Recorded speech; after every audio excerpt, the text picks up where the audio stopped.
Assalamualaikum warahmatullahi wabarakatuh. Dan salam sejahtera, salam Malaysia Madani. Alhamdulillah, alhamdulillahi rabbil alamin. Segala pujian bagi Allah, Tuhan sekalian alam, Tuhan yang mentadbir sekalian alam, yang telah mengumpulkan kita di sebuah majlis yang sangat mulia, sebuah majlis yang menjentik setiap hati kita. Rasa sebab, rasa sayu, rasa kasih yang kita tumpahkan kepada anak-anak kita ini, Masya Allah. Tuan-puan dimati Allah sekalian, saya belajar banyak perkara sedari awal majlis ini. Daripada awal saya perhatikan majlis ini, saya belajar banyak perkara daripada orang Sabah, daripada bagaimana mereka mengutamakan dan menyantuni siapakah tetamu sebenar dalam majlis ini, iaitu anak-anak kita ini didahulukan. Masya Allah, luar biasa sekali. Alhamdulillah, kita memuji Allah. Wassalatu wassalamu ala asyrafil anbiya'i wal mursalin. Selawat dan juga salam buat junjungan agung Nabi Muhammad sallallahu alaihi wasallam. Kerana Nabi kita mengajarkan kita banyak perkara. Nabi kita mengajarkan dan menunjukkan contoh bagaimana untuk menyantuni anak-anak yatim, bagaimana untuk menyantuni wanita-wanita, bagaimana perlu memuliakan seorang suami. Dan sesungguhnya Nabi SAW telah meninggalkan kita contoh tauladan yang sempurna dan lengkap sekali, sehingga kita semua boleh hidup dalam keadaan berkasih sayang dan saling menghormati. Masya Allah, Alhamdulillah. Dan saya percaya bila saya sebut tentang Nabi Muhammad SAW, walaupun di kalangan kita ada tetamu-tetamu yang istimewa di kalangan non-Muslim, bukan Islam, tetapi kalian juga tidak asing daripada mengenali sosok tubuh Muhammad bin Abdullah. Bagi kami itu adalah Nabi kami.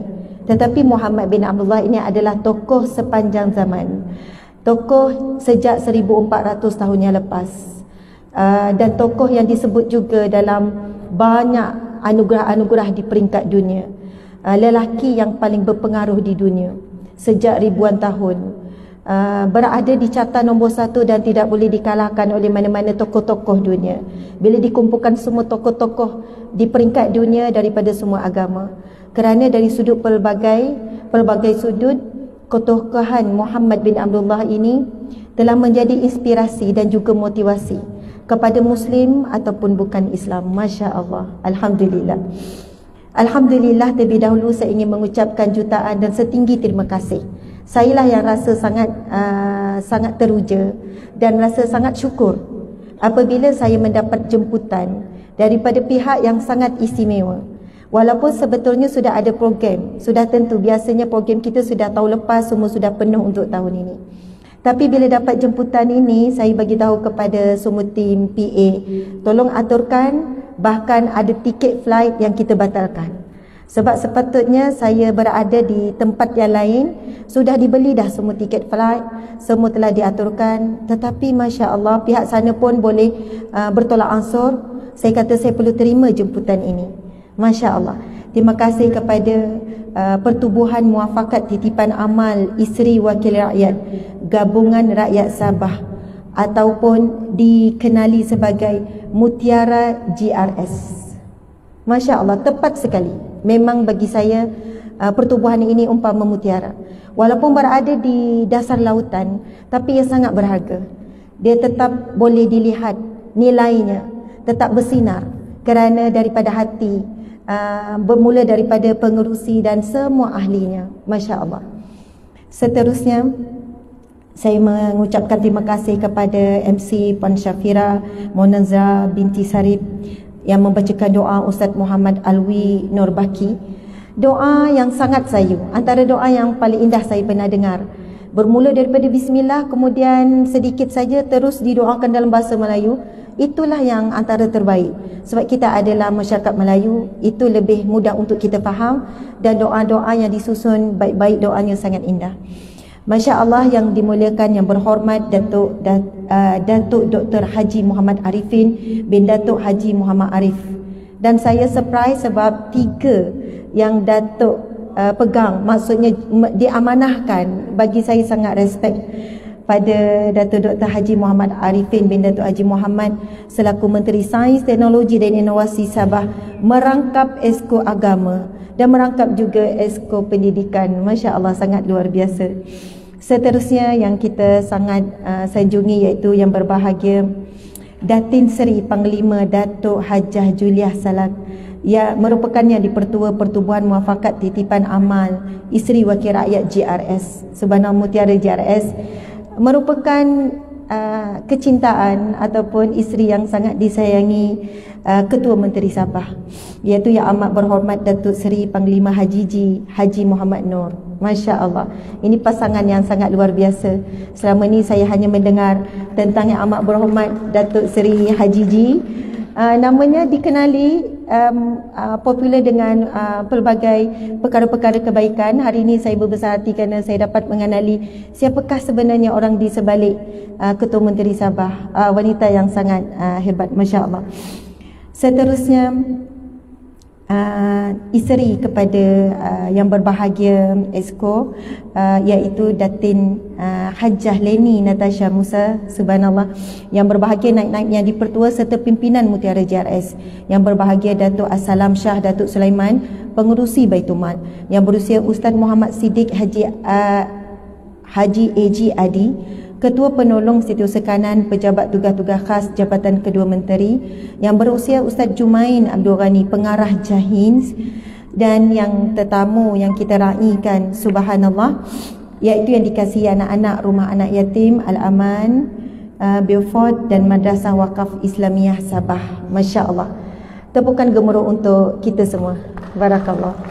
Walaupun saya tidak dapat menyebutkan setiap satu nama sebagaimana pengerusi majlis sebutkan, kita ada ramai lagi tetamu kehormat, namun tidak mengurangkan sedikit pun rasa hormat saya kepada kalian. Masya Allah, Alhamdulillah. Tajuk yang diberikan kepada saya untuk ruang waktu sementara kita menunggu waktu berbuka puasa, iaitu membina bahagia di dalam rumah tangga. Membina bahagia dalam rumah tangga. Namun bila saya melihat tetamu yang kita raikan, iaitu anak-anak kita, Masya Allah, kita jemput dulu tadi anak-anak yang remaja kan, berpakaian warna orange, kemudian tudung hitam. Kemudian selepas itu anak-anak seterusnya lebih kita lihat anak-anak kecil yang sekolah rendah, Masya Allah, dengan penjaganya, Masya Allah. Saya terus, kalau tadi Datin Seri tengok saya sibuk menuliskan nota, macam cari maklumat, saya terus tukar perkongsian saya berkisah tentang bagaimana kita dengan anak-anak kita ini. Masya Allah. Tuan-puan muslimin muslimat di mata Allah sekalian, ada satu kisah yang masyhur.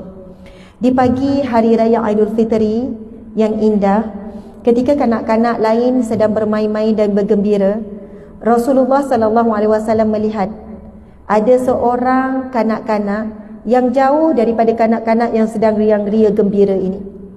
Kanak-kanak ini kelihatan sedih, menjauhkan diri daripada kelompok kanak-kanak yang lain. Kemudian Rasulullah SAW pergi mendekati anak kecil ini. Lalu Rasulullah bertanya, kenapa kamu tidak bermain dengan anak-anak yang lain? Kemudian dijawab anak ini, aku bukan ada sesiapa, tidak ada ibu, aku adalah anak yatim. Aku adalah anak yatim, yang mana dikatakan ibunya sudah pun bernikah lain, dan dipendekkan cerita, dia memang kesunyian, kesepian, dan tidak ada baju untuk ku pakai, dan aku tidak ada sebab untuk gembira seperti kanak-kanak yang lain. Lalu Rasulullah SAW berkata pada anak kecil ini, maukah kamu, Masya Allah, yang mana maukah kamu Muhammad menjadi ayahmu, dan Aisyah itu menjadi ibumu, dan Fatimah itu menjadi kakakmu ataupun saudaramu, dan Ali itu menjadi bapa saudaramu? Masya Allah. Ibaratnya begitulah ayat Rasulullah SAW. Lalu anak kecil ni jawab, ya, sudah tentu mau, sudah tentu mau. Lalu Rasulullah pun mengajak anak itu dan menyediakan dan memberikan pakaian yang baru, dan barulah anak itu sedar bahawa yang menegurnya adalah Rasulullah SAW. Kemudian anak yatim ini pun terus masuk di kalangan anak-anak yang lain turut bersama di pagi raya dengan gembira. Lalu anak-anak yang lain pun berkata, bagaimana dengan kamu sekarang? Kamu sudah soalannya ada pakaian baru, pakaian indah. Lalu dia pun berkata, sesungguhnya dengan bangga, dengan seronok sekali, ayahku adalah Nabi Muhammad dan ibuku adalah Sayyidatina Aisyah dan kakakku adalah Sayyidatina Fatimah dan bapa saudaraku adalah Sayyidina Ali. Lalu anak kecil yang lain pun berkata, untunglah kamu kerana ayah kamu syahid di medan perang. Seandainya ayah kami juga mati di medan perang, sudah tentu nasib kami sebaik kamu. Subhanallah. Sebelumnya anak ini rasa sangat sedih, tetapi Rasul menunjukkan, jangan kita biarkan satu orang anak pun bersedih. Jangan kita rasa kesedihan seorang anak itu biasa. Biasalah anak yatim, biasalah anak fakir miskin, ini biasalah, ini ujian. Tidak. Nabi sangat prihatin dan bersegera untuk menghilangkan kesedihan anak-anak seperti ini. Hadirin hadirat sekalian, Masya Allah. Dalam sebuah hadis Nabi bersabda, sesungguhnya orang yang menyantuni, orang yang menjaga anak-anak yatim denganku di akhirat kelak. Dan dalam hadis yang lain Nabi sebut penjaga anak yatim, penyantun anak yatim, orang yang buat baik kepada anak yatim. Kedudukannya di mahsyar dan kedudukannya di syurga ibarat dua jari ini. Nabi tunjukkan jari telunjuk dan jari tengah. Yang mana kita tahu dua jari ini sangat dekat, sangat rapat. Menunjukkan Nabi beritahu signal bahawa kedudukanku dengan penjaga, penyantun, orang yang buat baik kepada anak yatim ini umpama dua jari ini. Maksudnya sangat rapat. Bukan jari hujung dengan jari hujung, tidak, tapi jari yang saling bersebelahan. Sebab itu, apabila kita boleh berlaku baik kepada penjaga-penjaga anak yatim ini, kadang-kadang ya kita menyantuni anak yatim, tapi ada orang yang sangat bijak, dia menyantuni penjaga anak yatim. Yang menjaga anak yatim ini dibelikan baju baru. Jika anak yatim itu diberikan duit raya, penjaga anak yatim berganda lagi diberikan duit raya, diberikan keperluan-keperluannya. Kerana mereka ini adalah golongan yang akan rapat dengan Nabi SAW.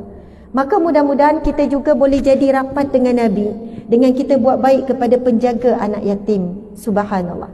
Dalam hadis yang lain, Nabi SAW bersabda, sesungguhnya barang siapa yang meletakkan kepala di atas anak yatim, tangan letakkan atas kepala anak yatim, maka setiap helai rambut anak yatim itu diberikan kepada mereka yang menyantuni, memberikan kasih sayang, akan diberikan kebaikan, diberikan pahala sebanyak rambut anak yatim tersebut. Tetapi ini lebih sesuai kepada anak yatim yang masih kecil. Kalau yang sudah dewasa, yang sudah besar, kurang selesa, kurang sesuai. Tapi biasa anak yatim yang masih kecil dan sebagainya. Dan dalam banyak hadis Nabi menceritakan lagi bagaimana Nabi menyebutkan mereka yang menyantuni, menyayangi, menjaga anak yatim ini adalah golongan yang dijamin masuk syurga, golongan yang dijanjikan syurga. Subhanallah. Jadi tuan-puan dimati Allah sekalian, ada satu nasyid kan daripada Raihan, tak silap saya, ada satu nasyid, lebih kurang begini: anak yatim anak yang mulia, disayangi. Saya tak ingatlah, kena tengok balik. Encik suami boleh nyanyi sikit sama dengan saya? Encik suami boleh? Encik suami tengok jap phone kejap lagi Masya Allah. Cik suami saya ada sama, Masya Allah, yang dihormati cik suami tercinta. Subhanallah, nasyid tu kalau kita dengar meremang bulu roma. Ustazah nak bagi tahu kepada anak-anak yatim, saya tanya, siapa anak yatim angkat tangan. Ustazah tanya, siapa anak yatim angkat tangan. Angkat tangan, siapa anak yatim? Ya, angkat dengan gembira, angkat dengan bahagia, angkat dengan bangga. Anak-anak yatim, angkat tangan kamu nak. Masya Allah, ramai sekali. Hari ini Ustazah mau bagi tahu, kamu jangan pernah rasa malu jika kamu dipanggil sebagai anak yatim.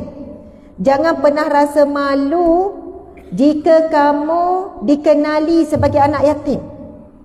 Kerana anak yatim adalah anak yang mulia, anak yatim adalah anak yang hebat, dan anak yatim mengikut bagaimana kehidupan, bagaimana perjalanan yang hebat dan indah Nabi kita, Nabi Muhammad sallallahu alaihi wasallam. Subhanallah. Tuan-puan yang dihormati lagi dikasihi, Masya Allah, jika saya boleh sebut sepintas lalu, di antara orang-orang yang hebat, di antara insan-insan yang terkenal di seluruh dunia, yang mana mereka ini adalah asalnya daripada anak yatim, yang mana anak yatim ini Masya Allah telah menjadi tokoh-tokoh yang hebat dan dikenali daripada ribuan tahun sampai sekarang. Tokoh yang pertama terhebat, anak yatim yang terhebat adalah Nabi Muhammad sallallahu alaihi wasallam. Ketika dalam perut ibu, ayahnya meninggal dunia. Ketika ibunya umur 6 tahun, ibunya pula meninggal dunia. Kemudian diasuh pula oleh datuknya Abdul Muttalib. Setelah datuknya Abdul Muttalib meninggal pada umur 8 tahun, kemudian bapa saudara pula menjaga Nabi Muhammad sallallahu alaihi wasallam. Okey, itu secara ringkas tokoh yang paling utama, iaitu Nabi Muhammad sallallahu alaihi wasallam. Masya-Allah. Kemudian tokoh yang kedua, iaitu Sayyidatina Zainab binti Sayyidina Ali. Jarang kita dengar ni. Anak Sayyidina Ali dengan Sayyidatina Fatimah sebenarnya ada 3 orang. Yang biasa kita dengar Hasan dan Husain. Betul kan? Tetapi sebenarnya ada anak bongsu Sayyidina Ali dengan Sayyidatina Fatimah, iaitu cucu Nabi ni, cucu Nabi. Yang bongsu namanya Zainab. Ketika umur Zainab 7 tahun, Sayyidatina Fatimah meninggal dunia, wafat. Jadi Sayyidatina Zainab masih kecil lagi, sudah pun kematian ibunya. Masya Allah. Dan ketika berlaku peristiwa pembunuhan adiknya, iaitu Sayyidina Husain, peristiwa yang sangat menyedihkan, Sayyidatina Zainab, cucu Rasulullah ini, masuk ke mahkamah untuk mempertahankan kematian adiknya. Ada banyak kisah. Maksudnya Sayyidatina Zainab adalah seorang wanita yang sangat hebat dan berani, dan beliau juga adalah anak yatim. Anak yatim seterusnya yang sangat masyhur, terutamanya bagi kita umat Islam di Malaysia, yang bernama Imam Asy-Syafi'i rahimahumullah. Imam Asy-Syafi'i sedari kecil, sejak lahir tidak ada ayah, kemudian sejak kecil diasuh oleh seorang ibu. Umurnya 7 tahun sudah hafal 30 juzuk Al-Quran. Seawal umurnya 14 ataupun 15 sudah jadi mufti. Kalau kita baru tingkatan 3 kan, Datin Seri, Masya Allah. Maksudnya hebat sekali. Imam Syafi'i adalah anak yatim yang membesar sebagai anak yatim menjadi ulama yang hebat. Seterusnya anak yatim yang hebat masyhur, iaitu Imam Ahmad bin Hanbal. Begitu juga ceritanya, ayahnya meninggal sewaktu kecil lagi.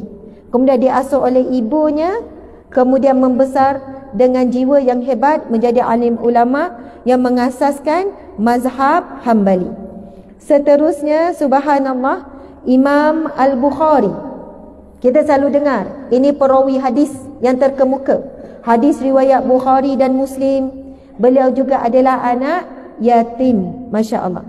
Seterusnya Hujjatul Islam, Imam Al-Ghazali. Hujjatul Islam, ini tokoh pelbagai bidang ilmu, bukan di peringkat umat Islam saja, tapi tokoh ilmuwan untuk seluruh sarjana di dunia ini.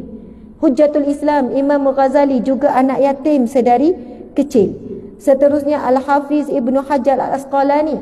Kalau nak sebutkan, tuan-puan dimati Allah sekalian, ada banyak senarai tokoh-tokoh yang hebat, mereka itu adalah anak yatim.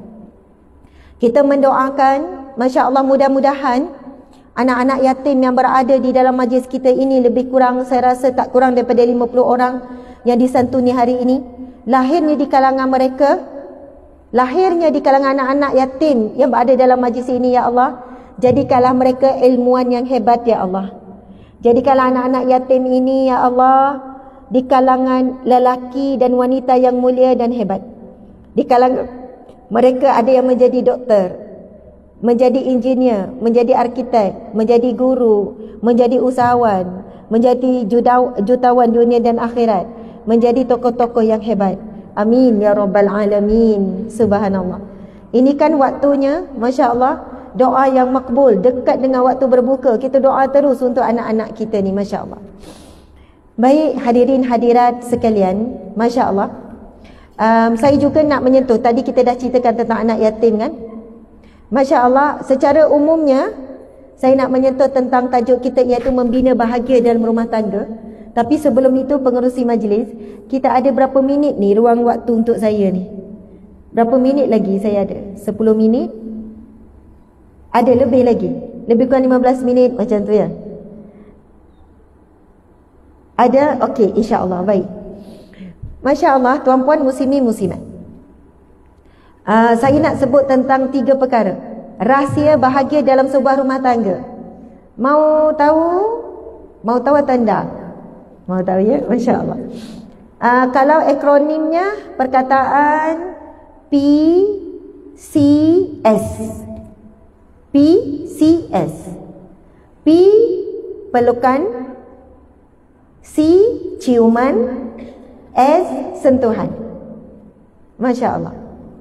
Jadi kita pergi yang pertama dulu, iaitu pelukan. Untuk menghasilkan kebahagiaan dalam sebuah rumah tangga, perlu banyak aktiviti pelukan. Suami isteri perlu selalu saling memeluk. Masya Allah. Saya percaya Yang Amat Berhormat Ketua Menteri dengan isterinya selalu buat aktiviti ini. Bukan hanya atas dasar romantis, tapi atas dasar memberi sokongan, memberi kekuatan. Masya Allah. Begitu juga dengan semua didik kehormat. Ni di meja depan saya ni, VIP depan saya ni, lelaki-lelaki yang nampak hebat ni. Hebat di luar rumah, hebat juga di rumah kan? Masya Allah. Kehebatan seorang suami itu terletak sejauh mana hebatnya dia memberikan sokongan, dia mampu meredakan rajuk isteri dengan pelukan. Sebab susah sebenarnya orang lelaki, dia mau pujuk isteri sebab banyaknya dia buat-buat tak tahu isteri dia merajuk. Dia banyak buat-buat tak nampak, buat-buat tak sedar. Mulut isteri ni dah muncung sangat, dah boleh ikat 7 dah. Isteri tu dah tunjuk sangat dia merajuk, sampai masa hidang dia dah hempas-hempas pinggang. Pinggang tu dia hempas-hempas. Masa basuh pun dibuat bunyi kuat-kuat. Tapi suami ni cakap, oh semangat betul isteri aku basuh pinggan. Kan, jalan pun dihempas-hempas kaki. Tapi suami kadang-kadang sampai umur tertentu dia sudah malas layan. Masya Allah. Kalau saya nak cerita tentang kisah bagaimana Rasulullah SAW dengan salah seorang isteri yang bernama Safiyah. Ketika ini adalah giliran Safiyah ikut Nabi pergi musafir. Tetapi unta yang Safiyah naik ni berjalan lebih perlahan berbanding unta Nabi. Jadi Safiyah ni sampai lambat. Nabi dah sampai dulu, Nabi dah turun, mungkin dah masuk kemah, Safiyah baru sampai. Safiyah pun merajuk sampai menangis. Sampai menangis. Masya Allah. Kemudian Rasulullah tanya, kenapa kamu menangis Safiyah? Safiyah menjawab, kerana kamulah. Kamu beri saya unta yang lambat. Pada unta yang lambat, suami juga yang salah kan? Kan orang perempuan tak pernah salah. Masya Allah. Kamu beri saya unta yang lambat, jadi aku ketinggalan, macam itulah. Safiyah menangis. Rasulullah pun memeluk isterinya. Dan bukan sekadar itu Nabi buat. Nabi lap air mata isterinya menggunakan kedua tangannya. Oh, romantis sekali Nabi Muhammad SAW. Guna jari untuk mengelap air mata. Kita tanya di kehormat kita ni, sang lelaki yang hebat di luar rumah ini, dengan pelbagai jawatan-jawatan yang dimuliakan ini. Pernah atau tidak lap air mata sang isteri menggunakan jari jemari yang kekar itu, yang luar biasa itu, yang banyak sain-sain sijil-sijil, banyak sain-sain surat-surat ini? Pernah tak jari itu lap air mata isteri? Tak apa. Jawapan itu boleh jawab sendiri dalam hati ya. Tapi daripada senyuman tu, gelak ketawa tu macam boleh agak saja. Subhanallah. Nabi ini siapa? Lelaki terhebat. Nabi ini siapa? Bukan hanya Perdana Menteri ataupun Presiden ataupun Ketua Menteri Kota Madinah, tetapi beliau merupakan pemimpin terutama di peringkat dunia, menjadi pemimpin dan khalifah kepada seluruh pemerintahan Islam ketika itu. Baginda Nabi seorang yang sangat sibuk, sangat diperlukan oleh seluruh umatnya, perlu menyantuni sekian-sekian. Tetapi bila dengan isteri sangat kasih, sangat penyayang, Masya Allah, isteri merajuk, isteri marah, walaupun benda yang tak logik. Bukan Nabi boleh kontrol unta tu, tapi Nabi tetap menyantuni dan berikan kasih sayang dengan pelukan dan sentuhan dilap guna jari. Walau bagaimanapun kita harus syukur, wahai para isteri sekalian, kalau suami kita hanya bagi tisu, ambil tisu, lap sendiri, itu pun sudah syukur. Ataupun suami kita daripada jauh, dah lah tu, jangan nangis lagi, dah lah tu, kamu sudah tua, buruk sekali. Walaupun sekadar kata-kata kira syukur, Masya Allah. Tetapi boleh jadi ada yang lelaki sedang dengar ni, naik sikit level kemuliaan kalian wahai lelaki, contohilah Nabi. Kerana ini disebut di dalam firman Allah Subhanahu wa taala. Allah Subhanahu wa taala berfirman, A'udzu billahi minasy syaithanir rajim. Bismillahirrahmanirrahim. Qul in kuntum tuhibbunallaha fattabi'uni yuhibbukumullah wa yaghfir lakum dzunubakum. Sadaqallahul azim. Yang bermaksud, Qul, katakanlah wahai Muhammad. Allah perintahkan supaya Nabi Muhammad berkata kepada umatnya, katakanlah wahai Muhammad kepada umatmu, in kuntum tuhibbunallah, sekiranya kamu benar-benar mencintai Allah, fattabi'uni, maka ikutilah aku. Ikutilah aku, iaitu ikutilah Nabi Muhammad sallallahu alaihi wasallam. Yuhibbukumullah, nescaya kamu akan dicintai oleh Allah. Wa yaghfir lakum dzunubakum, dan nescaya kamu akan diampunkan Allah Subhanahu wa taala. Allahu akbar. Jadi Allah perintahkan apa? Kalau kamu benar mencintai Allah dan kamu nak dicintai oleh Allah, syaratnya adalah ikuti Nabi. Kita bukan hanya ikuti akidah Nabi, bukan hanya ikuti berkenaan dengan akhlak Nabi, iman Nabi, tetapi kita perlu ikuti bagaimana Nabi menjadi seorang suami, bagaimana Nabi menjadi seorang ayah, dan isteri juga perlu menyontohi akhlak Nabi sallallahu alaihi wasallam. Masya Allah, Allahu akbar. Mencabar ni kita ni, sudah dihidang air bandung di depan ni. Masya Allah, air bandung. Saya rasa bulan Ramadan ni saya belum minum air bandung lagi. Tinggal Ramadan yang akhir, hari ini dapat minum air bandung. Harap masih boleh dengar ceramah saya ya. Ada air bandung, kemudian makanan sudah ada tu di belakang. Masya Allah. Harap kuat iman ya, jangan pula terlupa tiba-tiba minum air bandung. Sebab rasa dahaga pula dengan ustazah ni ceramah. Macam terkena pula batang hidung kan. Masya Allah.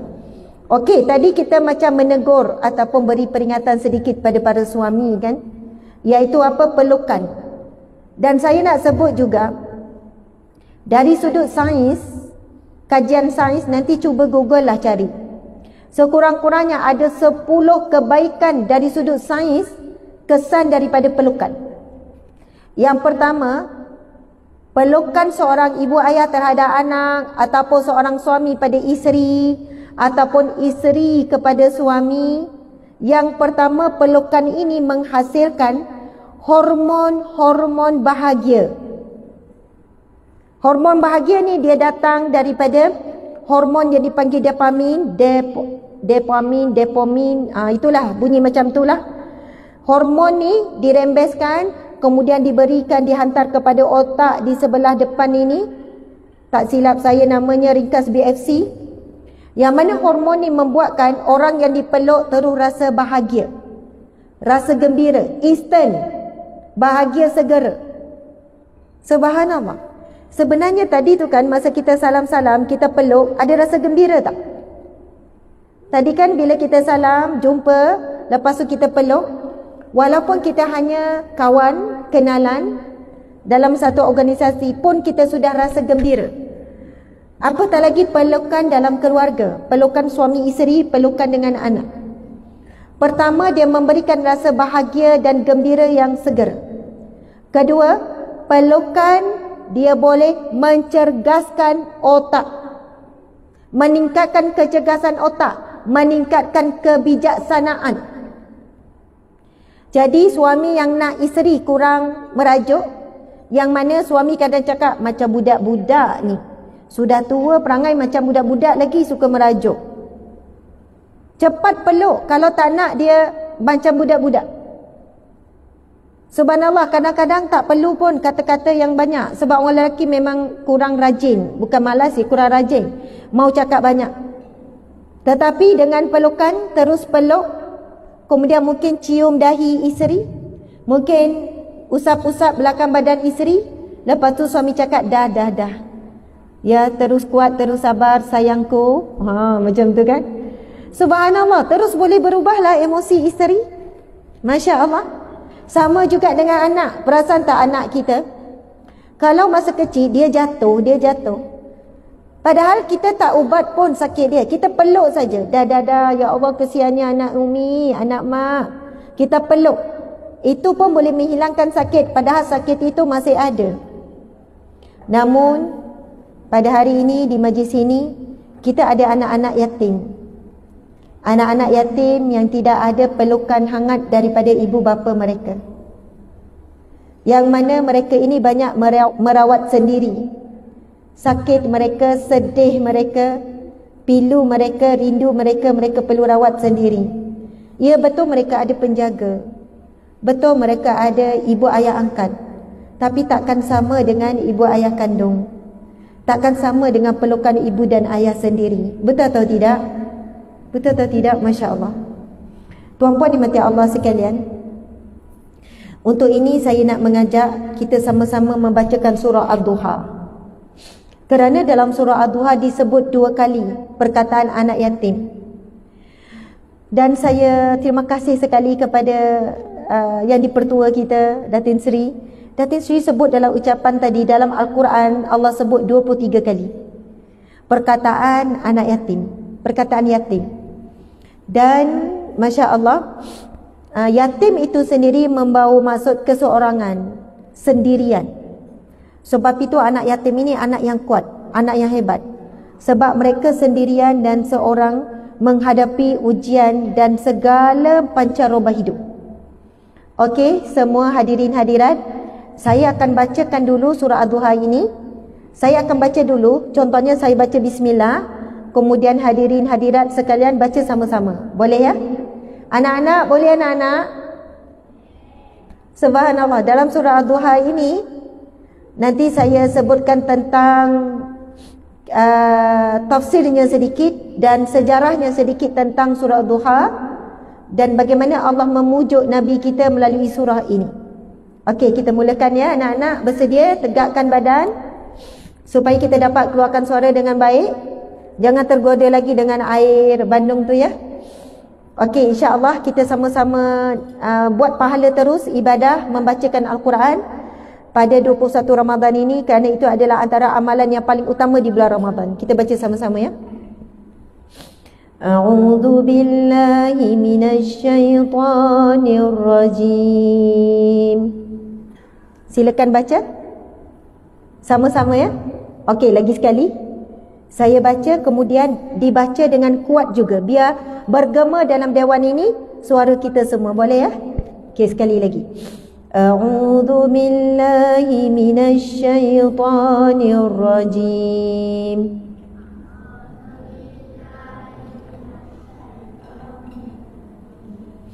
Bismillahirrahmanirrahim.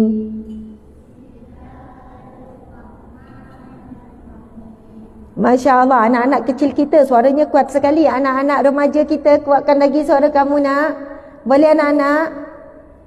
Jangan kalah dengan anak kecil. Di sana anak kecil, di sini anak remaja. Kuatkan suara, sama menang, okey? Okey, sambung. Wadduha Wallaini idza saja Ma wadda'aka rabbuka wa ma qala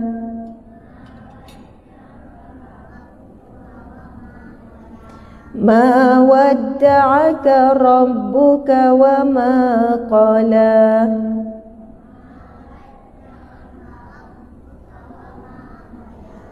Walal akhiratu khairul laka minal ula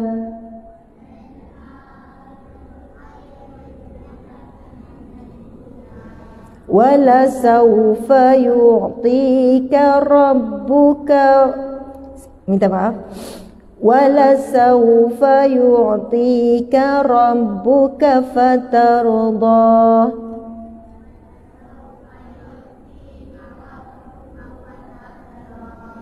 Alam yajidka yatiman fa'awa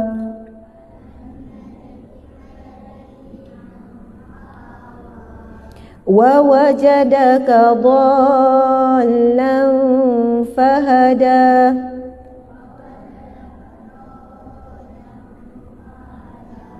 Wa wajadaka 'ailan fa'aghna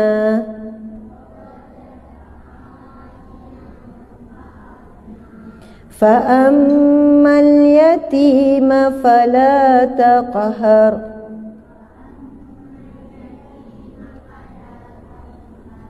وَأَمَّا السَّائِلَ فَلَا تَنْهَرْ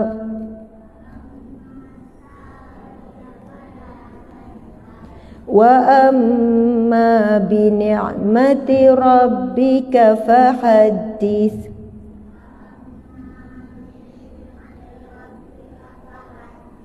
Sadaqallahul azim.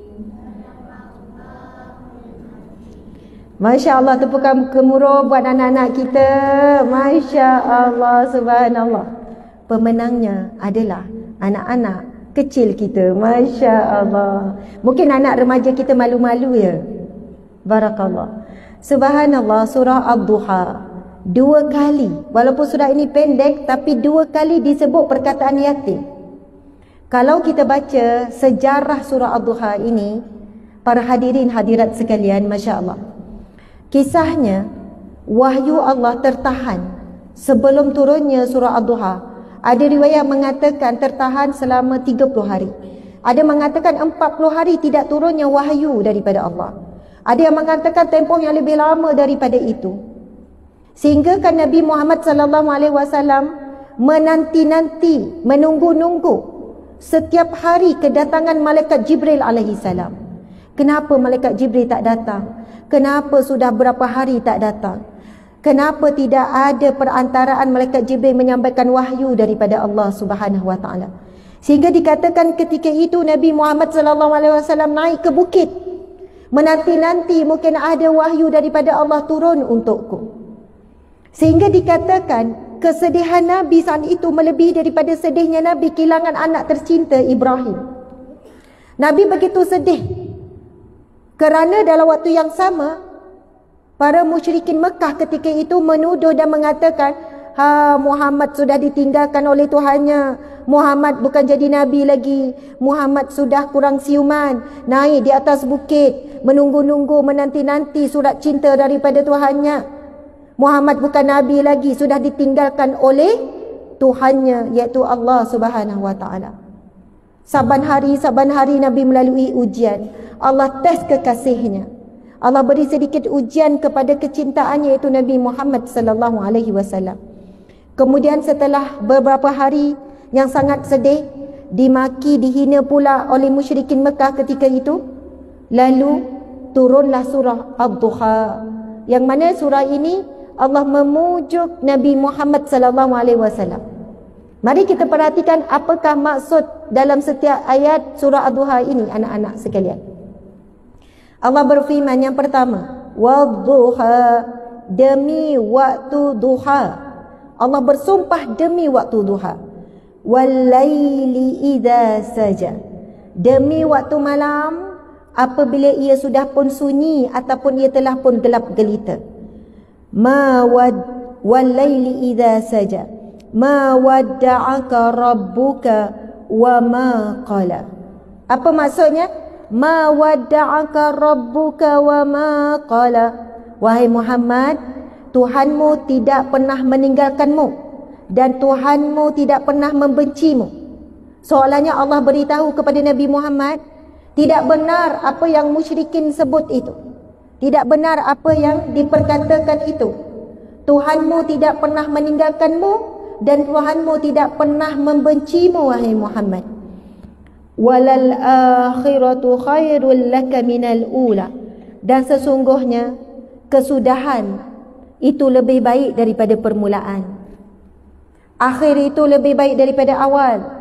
Allah pujuk Nabi Muhammad. Wahai anak-anak sekalian, dengar ini. Allah sebut di dalam surah Ad-Duha ini, tidak penting bagaimana kamu bermula.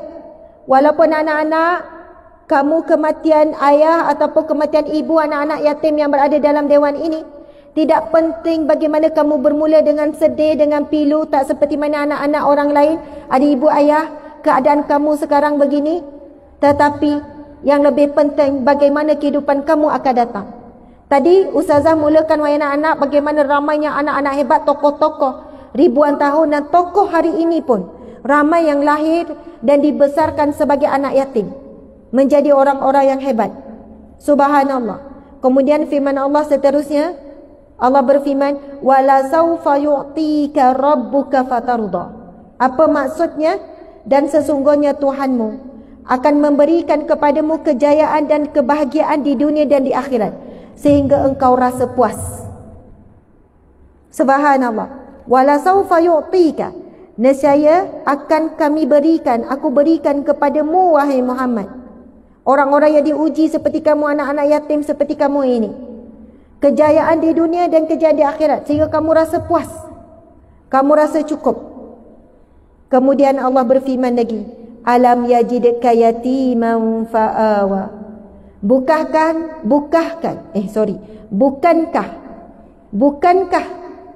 kamu itu yatim, wahai Muhammad? Bukankah kamu dulu yatim? Dan fa'awa, kamilah yang menjagamu, kamilah yang memeliharamu. Setelah bapa kamu mati, meninggal, kemudian ibumu yang menjagamu, kemudian ibumu meninggal, kemudian datukmu, kemudian bapa saudaramu. Allah mengingatkan Nabi Muhammad SAW, fa'ammal yatima alam yajidka yatiman fa'awa. Bukankah dia mendapatimu yatim piatu lalu memberikan kamu perlindungan? Wa wajadaka dhalan fahada. Dan bukankah kamu pernah dalam keadaan kebingungan, kamu dalam tertanya-tanya, kamu dalam mencari-cari? Fahada, maka kamu diberikan petunjuk, kamu diberikan bimbingan, wahai Muhammad. Wa wajadaka ailan fa'aghna. Dan bukankah kamu dalam keadaan miskin, susah payah, kemudian kami berikan kamu kekayaan? Wa ammas sa'ila fala tanhar. Adapun bagi orang yang meminta-minta bantuan, orang yang minta tolong, janganlah kamu herdik. Wa amma bi ni'matika rabbika fahaddis. Subhanallah, minta maaf tertinggal ayat yang ke-9. Fa ammal yatima fala taqhar. Dan kepada anak yatim janganlah engkau berlaku kasar kepadanya, dan kepada orang yang meminta pertolongan janganlah engkau herdik, dan kepada nikmat Tuhanmu maka hendaklah engkau sebut-sebutkan, zahirkan sebagai tanda syukur. Itulah terjemahan daripada surah Ad-Duha. Tuan-puan dimati Allah sekalian, saya pernah berbual dengan penjaga anak yatim, dan mereka ceritakan tentang cabaran membesar dan mendidik anak yatim. Kita yang jumpa sekejap-sekejap ni, tuan-puan sekalian, sekadar beri hadiah, berikan sumbangan, Masya Allah, ia sangat mudah, sangat ringan untuk kita. Kita pun makan sama dengan mereka, kita pun berbual mereka, mungkin ambil gambar, mungkin salam. Tetapi bila saya dengar cerita bagaimana penjaga pendidik anak yatim ini, saya surrender, saya mengalah. Subhanallah, 10 minit lagi, Masya Allah, saya mengalah. Saya katakan bahawa untuk mendidik anak yatim perlu gandaan sabar 10 kali ganda daripada saya mendidik anak saya sendiri. Sangat sukar untuk mendidik anak orang lain dalam tangan dan jagaan kita. Sangat sukar. Daripada rumpun yang berbeza, bukan daripada rahim kita. Sangat sukar. Bukan daripada keturunan kita, daripada ibu ayah yang mungkin kita tidak kenali. Dengan dari sudut mungkin, bukan nak sebut anak yatim ini anak yang tidak baik, tidak. Tetapi pergi semula kepada sains tadi tu. Kajian sains menunjukkan anak yang selalu dipeluk, anak yang selalu dicium, anak yang selalu mendapat sentuhan-sentuhan, anak ini dia lebih kuat, lebih tabah, lebih banyak menundukkan diri, lebih banyak boleh mendengar ibu ayahnya. Anak-anak ini lebih bijak, anak-anak ini lebih tabah. Itu kesan 3 tadi saya sebut. Pelukan, ciuman, sentuhan. Tapi anak yatim adalah anak yang sangat kurang mendapat 3 perkara ini. Pelukan, ciuman dan sentuhan. Sangat kurang. Macam kita, saya kira di hadapan saya ni VIP ni semua adalah ibu-ibu. Masa anak kita kecil, masa dia baby, kita bukan cium pipi dahi je anak. Betul tidak? Sampai kaki anak kita cium, betul kan? Baby tu, sampai kaki anak kita cium. Bahkan mulut baby tu pun kita cium, dan itu tidak salah. Bahkan kalau anak kita baby tu menguap, kita sengaja letak hidung depan mulut, kita rasa baunya wangi, betul kan? Padahal baunya masam, tapi wanginya kita rasa. Dan kesan daripada ciuman, pelukan, sentuhan itu, dia memberikan kesihatan tubuh badan dan kebijaksanaan dan hormon-hormon yang baik, walaupun sedari bayi, walaupun sedari kecil. Sama juga bapa-bapa yang hebat di hadapan saya ni. Masa anak kita baby kecil, kita selalu peluk ciumkan. Tetapi sebenarnya kita perlu teruskan peluk cium anak sehingga anak itu sudah dewasa, walaupun anak itu sudah nikah. Bukan bermaksud anak kita sudah nikah, dia sudah ada isteri, dia sudah ada suami, kita tidak perlu cium, kita tidak perlu cium anak lagi. Ibu ayah perlu terus peluk cium anak walaupun anak itu sudah dewasa. Hari itu saya dengan encik suami saya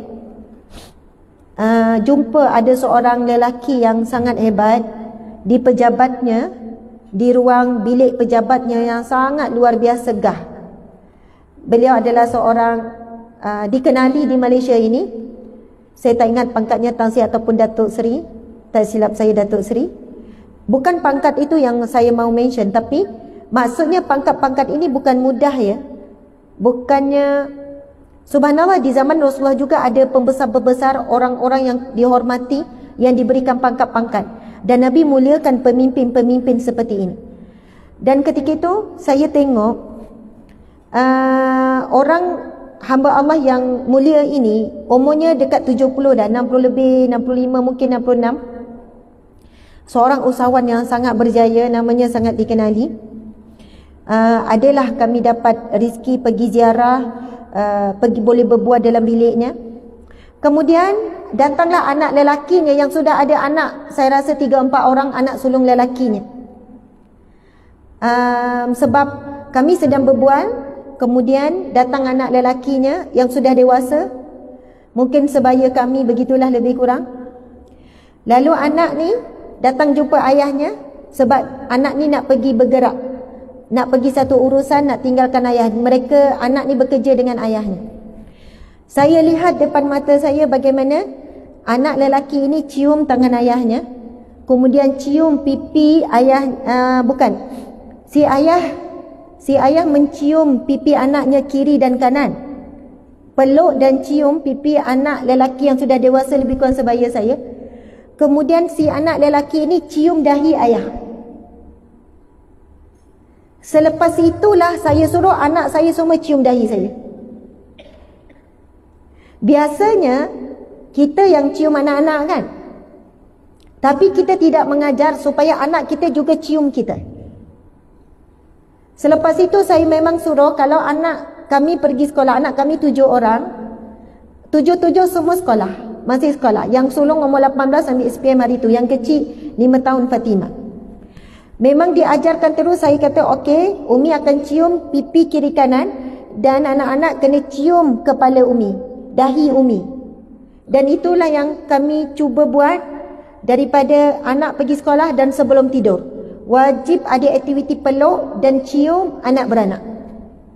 Saya belajar daripada Datuk Seri ni, saya melihat bagaimana dia mendidik anak-anaknya untuk menunjukkan kasih sayang kepada ibu ayah. Dia mengajarkan anak ni supaya anak juga cium ibu ayah. Masya Allah, subhanallah. Dan yang saya rasa kagum sangat, anaknya lebih kurang 5 orang tak silap saya. Semua sudah bernikah dan semua anak duduk dalam satu rumah. Saya rasa, saya kata Datuk Seri, anak semua satu rumah. Ya Ustazah. Dengan cucu yang ramai, ya betul. Mereka tak nak keluar daripada rumah. Mereka nak duduk dalam rumah bersama dengan kami. Kalau Ustazah datang rumah kami tidak besar mana. Tetapi sebab anak dah bernikah, dah ada anak-anak, kami kena tambah-tambah rumah supaya muat. Dan saya melihat bagaimana semua anak bekerja dengan Datuk Seri ini, dengan hamba Allah yang hebat ini. Dan saya boleh melihat bagaimana dengan menantu pun mereka saling peluk, cium pipi dan juga dengan sekali cium dahi. Anak-anak, menantu perlu cium dahi ibu dan ayah. Dan saya rasa asbab itulah rezeki melimpah ruah kepada keluarga ini, bukan hanya rezeki harta, tapi rezeki kasih sayang. Masya Allah. Dan begitu juga sebenarnya suami isteri perlu saling peluk dan cium, sama ada pipi dan dahi ini bukan hari raya saja. Bukan hari raya salam, kemudian suami cium dahi isteri, isteri cium pipi suami, saling ni. Bukan hanya hari raya saja. Bila nak berpisah ke tempat kerja, bila nak berpisah mungkin outstation, sebelum tidur, selepas solat. Masya Allah. Kerana kajian dari sudut sainsnya, walaupun kita bergaduh besar mana pun, kalau menjadi rutin suami isteri ini cium dan juga peluk dan ada sentuhan harian, kalau bergaduh macam mana pun, dia takkan nama. Kalau ada pertengkaran, ada selisih faham, dia akan cepat reda. Dia akan cepat reda.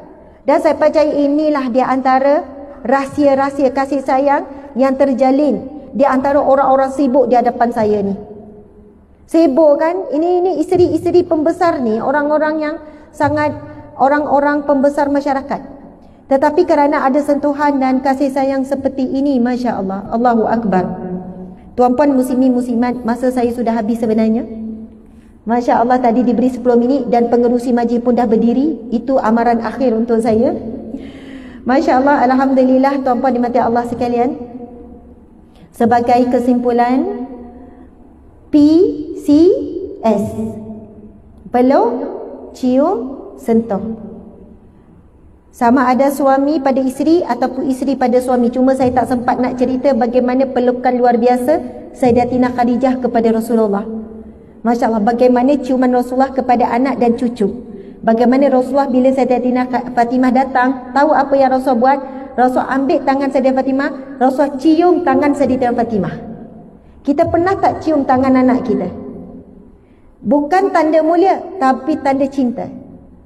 Rasulullah SAW menunjukkan betapa cintanya kepada anak, cium pipi, cium dahi, cium tangan.